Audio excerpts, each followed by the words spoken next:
The new Big Ten commissioner in waiting, Kevin Warren, now sitting down with our Dave Revson as we head back to conference headquarters in Rosemont. Rick, thank you.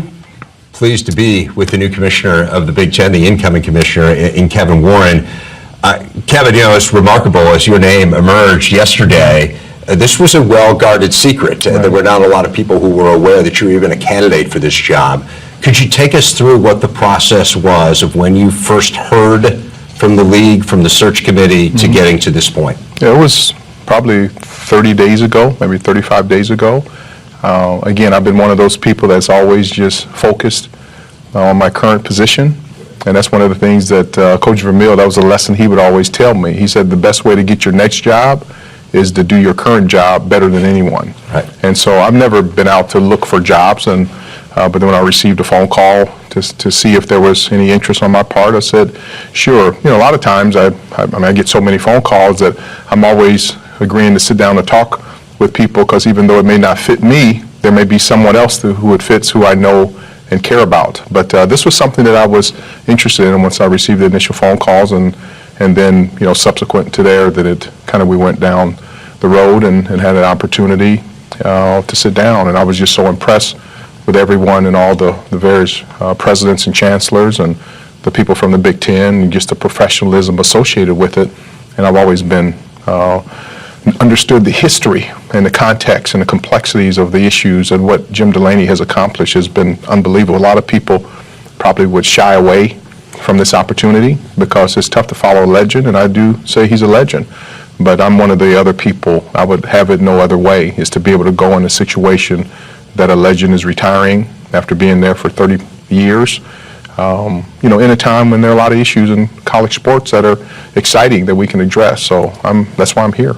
Well, you talk about some of those issues, and when you take on a job like this, of course, there's so much on your plate from the beginning. Right. The transition period is interesting. You mentioned mid-September that you'll take over, and then Jim's going to step down on January 1st, so you do get some time in there. Do you have a sense right now, kind of the front burner issues that you want to deal with right away? No, I think the thing that I'm really focusing on now, I wanted to first and foremost make sure that I had the appropriate time to wrap up my business in Minnesota. And that's one of those life lessons I learned from my parents, you know, just to make sure there's a right way to enter a relationship and there's a right way to exit a relationship. And the people of the Vikings are part of my family, and I'm part of their family. I mean, the Will family, Mark, Lenny, Ziggy, and John, and Stephen, I mean, Andrew, and Harrison, I mean, all of them. I mean, Jane, and you know, Beth, and just the entire Wolf, you know, Wolf family, Audrey Wolf, just the entire contingent of them. We've become family. You think about it. I walked in their office in November of 2004 with an opportunity to buy the Vikings. And there has not been a day since November of 2004 that I have not communicated with them.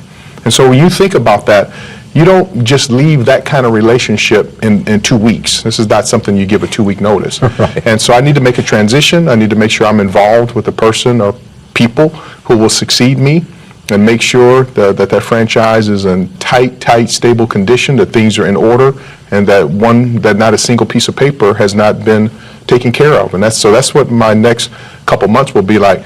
Also, it was very important for me to get the same kind of leadership and guidance from Jim, and to be able to work side by side with him from the middle of September to January 1st is spectacular. And then, you know, I expect that he will be there as a major resource. And again, this is not something that I think that he's going to walk outside the door. I just, you know, that won't be something that I will really want to happen at all, that I will rely on him. And one of the good things about being a youngest of 7 kids and having older parents, you earn your stripes, and you learn to be able to respect authority and history. And so the thing that I will do, I will embrace him, I will embrace his legacy, I will embrace what Jim stands for, I will embrace what this conference stands for, and to learn about it. And then once I do that, I'm a very, very, very methodical thinker. I do my research, I'm regimented, and then I'll be in a position over the next time frame to be able to sit down and talk about some of these issues, what's on the front burner and the back burner, and my approach of how we'll solve them. Well, you talked a little bit about interacting with Jim. To what extent are you familiar with his accomplishments and kind of what stood out to you as you've lived in Big Ten country and kind of observed the Big Ten flourish? I've been right there every step of the way. One, he's a kindred spirit, been a college basketball player and also, been a lawyer. But if you think about it, he entered this job in '89, and I graduated from law school in '90. So I started with Mike Slive and Mike Glazier in '90, which was only 1 year after Jim started here.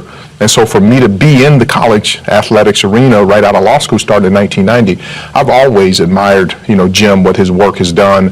What he's been able to accomplish and what he's done. And because I'm a pretty boring person outside of business and sports, and can't talk about a lot of other issues.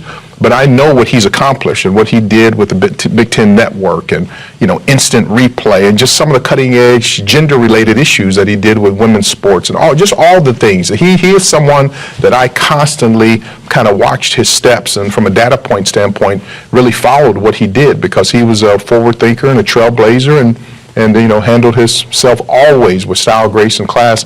And the one attribute I love about him is that he's tough. And I love it, but he's a tough-minded individual, and he has a great way about him. So I feel very comfortable of really watching firsthand, and not only watching, but studying him personally, but also studying the Big Ten Conference. What it stands for. So this is not something, and living in Minnesota, we're in Big Ten country. It's not like I'm taking a job somewhere that I don't live in the state. I live in Big Ten country. So to be able to watch that and to have a niece who played in the Big Ten, but to be in Big Ten country and watch it. And, my daughter and my son, Perry and Powers, were both athletes. Powers is still an athlete at Mississippi State, but they have friends who are Big Ten athletes. And so there has been a constant inflow of current and past Big Ten student athletes that I've had close relationships with to really get a chance to understand what they really need and what they want and what we can do to continually make this conference a better place.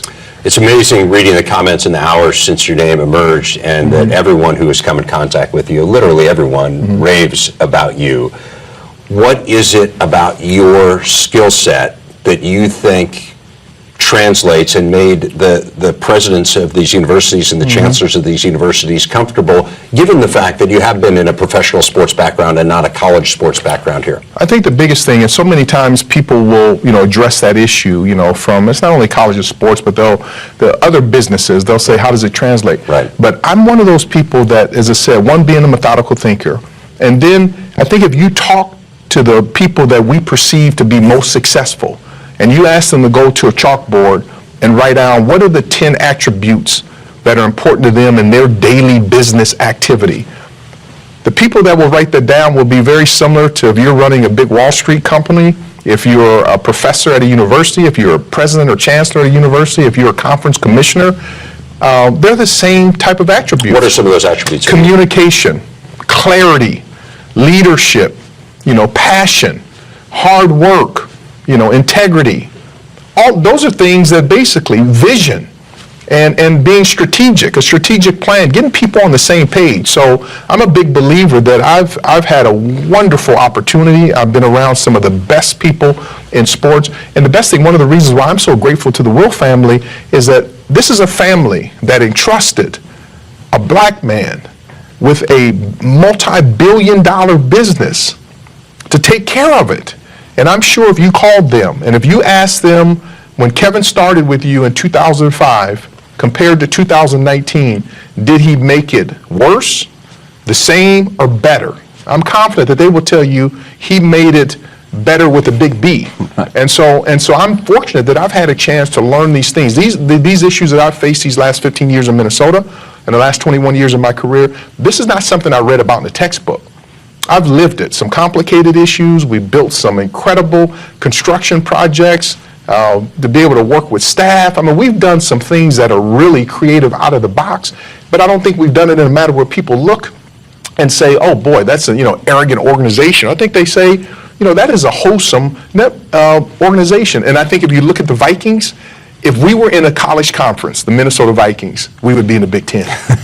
If you look at what our DNA stands for, Right. How we compete, and how we operate and how we communicate and what we stand for, if they said you need to be transferred into a college conference, we'd be in the Big Ten. It was interesting you brought up the racial component of this, and it has certainly been talked about here. You're the first African American who will head a Power 5 conference. You're the highest ranking African American in the NFL on the business side of an organization. What does that mean to you? And you addressed a little bit in the news conference, but give me a sense of the significance of that. It's been interesting, and I'm just humbled by it. Probably significance for me, and not only for people of color, but for people who are not of color.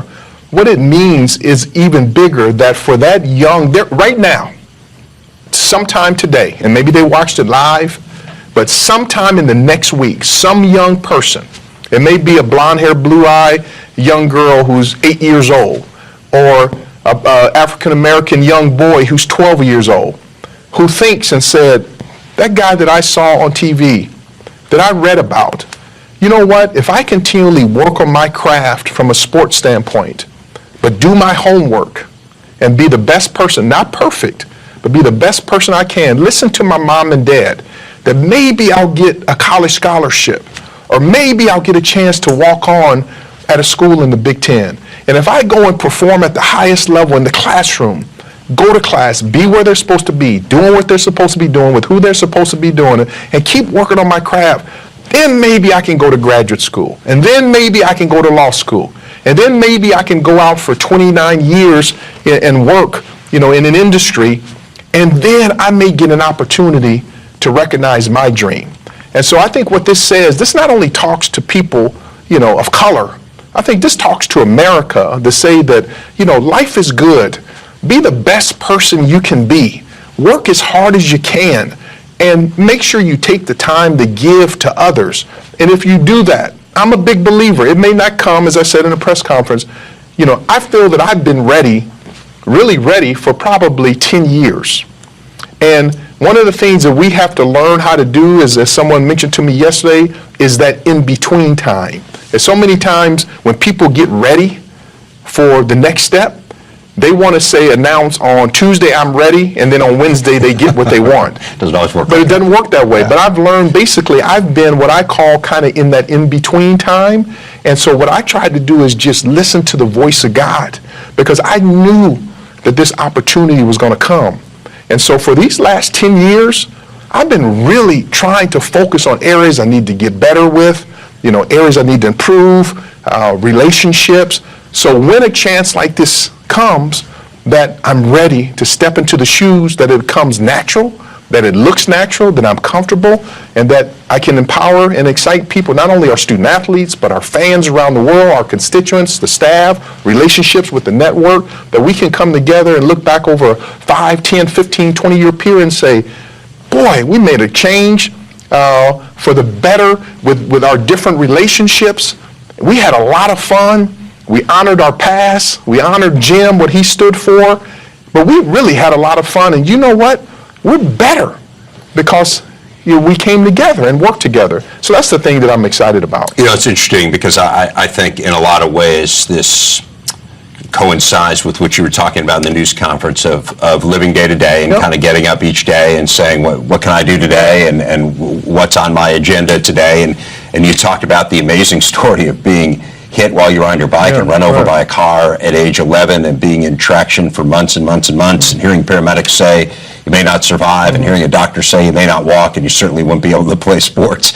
And then there was this idea of building your own pool, which I just thought was such a great metaphor for life, right? I mean, in your case, of course, it was specific to, hey, I needed to build my own pool so I could rehabilitate it in my own backyard and get back to where I was. But what is that grander metaphor of kind of building your own pool? How does that impact you day to day? Yeah, I think it impacts me because what it is, I love life. I mean, I'm kind of one of those people, everyone I talk with tells me, you got to get more sleep. I understand, sleep has its place in life, but I'm just so excited. And I'm excited that there's still time left on my clock, and I just want to take advantage of it. And I was like that as an athlete. I mean, I attacked it, and you know what? I learned then, when my final game happened at Grand Canyon University, and I got a standing ovation, I walked off that court, I was able to be done. I was able to hang my shoes up because I felt good with my body of work. So the day that I walk out of the Minnesota Vikings franchise, I will feel good because I know in my heart and my spirit, I did everything that I possibly could for that franchise. I felt that way in my other jobs. I felt that way with the NFL, that I did. There's not one thing that I would change. And so I think the metaphor is that as we embark on a new future here, as we go forward, is I want to create an environment where people feel really good. And if you put enough really good days together, especially collectively, great things happen. And that's why I'm so excited to work with Jim. I mean, I'm excited to get up here to learn, to download, to say, what are some things you learned? If you had some do-overs, what would they be? What made you, where did you get the vision to start the Big Ten Network? It's kind of like one of the interview questions I ask young people when they come in my office is, if you could drive cross country, tell me the 3 people, living or dead, that would be in your car with you. Where would you seat them? And tell me the 12 CDs that would be in your disc changer. And what would you talk about? Because it's in those conversations, because the people that they tell me they would want in their car tells me a lot what they stand for. But I really want to have those conversations with Jim about the history of the Big Ten Network. Where did the ideal come from? His feelings on gender, equity, because he's done so much. The instant replay, as far as the growth of the conference, going from 10 to 12 to 14, just so I can learn the history. Because I feel right now, most times when we're learning about history, it's in a book. And this would be a chance for me to learn about history from a person. So this would be like sitting down with Abe Lincoln and talking to him about history and not having to read about it in a book. It is amazing, of course, the breadth of the impact that Jim Delaney's had, kind of to your point, and a lot of it recently has been about student-athlete welfare. Yeah. I mean, that, of course, has been an issue that's front and center now for college athletics. You talked about it, you yourself, former student-athlete, you have siblings who are student-athletes, you have 2 children who are student-athletes, other relatives, so this is something that is near and dear to your heart. It was, of course, very important, is very important to Jim. He was the first person I ever heard talk about full cost of attendance. I don't think he ever gets enough credit for that, but he did it at a Big Ten kickoff luncheon a number of years ago, and of course it very quickly became an important issue and was pushed through broadly. And I don't want to pin you down on specifics, because I thought you said today, hey, look, I've got to learn about some of these things. But broadly in your mind, what's the right model? What's the model that you believe in for student athletes that strikes the correct balance? I mean, I think anytime you deal with student athletes, we have to keep in mind what we said, student athletes. So, any decisions that we will ever make needs to make sure that we empower these young individuals to be able to be student athletes. And that goes for everything. That goes for compensation, that goes for mental health and wellness, that goes for resume building, that goes for social justice issues. What will allow them to be the best student athlete and person that they can be? It's not easy being a young person. It's not. And one of the things I admire about Jim and our presidents and our chancellors and this entire, the Big Ten Conference, is they've empowered our student athletes. And that's why I say we got to take care of our student athletes, continue to do that and figure out new and creative ways to even empower and take care of them, more at a higher level. We got to take care of our fans. I mean, that's our lifeblood. There are a lot of people who love this game, who love our sports. So we need to make sure we create environments where fans like coming to our sporting events. We need to make sure we stay really strong financially, because that's what helps us allow to do the things that we do. And then we got to build relationships with our partners, and internally and externally. We just need to make sure that we can continue to be collaborative with all these colleges and universities. I mean, that's why they call it the Big Ten Conference. They don't call it, the individual school conference. It's the Big Ten Conference. And so we need to make sure that those 14 schools are constantly being supportive. We're going to compete on the field, quite naturally, but make sure that we come together collectively to always put the student athlete and the health and wellness of the student athlete first and foremost. So when a parent thinks about, my son or daughter has a chance for whatever sport to go be a student athlete in the Big Ten, they will say, wow, oh, that's right. That's that conference that has done this, and that they feel good. I've been in that position when your daughter goes away with a torn ACL from Minnesota to California, and you just cry for weeks. I've been in that situation when your son goes to Mississippi State as a young student athlete and dealing with all of those different issues, and you cry for weeks. I've been there as a parent, and that's one thing I'll never forget, that I will have a hat as the commissioner of the Big Ten, but a hat that I wear all the time is a parent. And I will want to create an environment where parents feel comfortable, not only comfortable, they almost will want to demand that their young people come to school at one of our Big Ten institutions. You know, it was interesting, as you were alluding to Jim's legacy, you talked about the fact of how few commissioners there have been in the Big Ten. I mean, a league founded in the mid-1890s, and you're going to be the 6th commissioner, which is, to your point, that's mind-boggling, isn't it? I mean, again, and it speaks to the wise selections that have been made through the years. It speaks to what a great job it is that people want to remain in that job, that it is, kind of to your point, a destination job. And you were talking about, I would love it if 30 years from now, you know, that's when I'm stepping down, that I get a chance to make the same kind of legacy. We're going to have a chance to appreciate Jim here fully between now and January 1st when he steps down. Certainly a lot of that legacy has already started to be written, and people have spoken about it, dating back to when he mentioned he was going to step down, announced he was going to step down in the spring. What do you want your legacy to be? Kind of, and I know, you know, you're a day-to-day guy, and I get that, but what do you want people to think about you on a day-to-day basis that then ultimately, when it is 30 years from now, they say, well, this is what we learned from Kevin? I think I would want my legacy to be that this is a person that led by example. Some days he led from out front, some days he led from the side, some days he led from behind, but that he was fair, he was a maniacal worker, he was honorable, he was transparent, he was supportive, he created a family atmosphere, he always put the student athlete, their health and well-being first, he took care of the fans, he built a financially robust business, he built unbelievable relationships, it was fun to come to work, we changed the world, we created a diverse and inclusive environment, and that he helped, he complemented what Jim established, and that's the way I look at it. You know, if anything, I want to build, I want to make, even as my legacy grows, I want it to be done in such a respectful manner that his legacy grows. And I think that's one thing I've learned from people who have done it the right way. So that's what I hope, that I'm sitting here interviewing with you and they roll in an 85 birthday cake with 85 candles on it, I can and blow it out. And I say that sincerely. Right. So this is home. I'm humbled. I'm honored. I am just grateful to God, and I just promise you and everyone else that I'm going to do the very best job that I can do, because there have been so many people, Mike Slive, and like I said, Dick Vermeil, my parents, my friend, my wife, my kids, all of our friends that have come together, the Wilf family, Roger Goodell, people in the NFL. There's so many people who have passed the baton, you know, on, who just run. And there have been some days that I may have been a little bit too tired to run, that they put me on their back and run with me on their back or run for me. And so I owe it.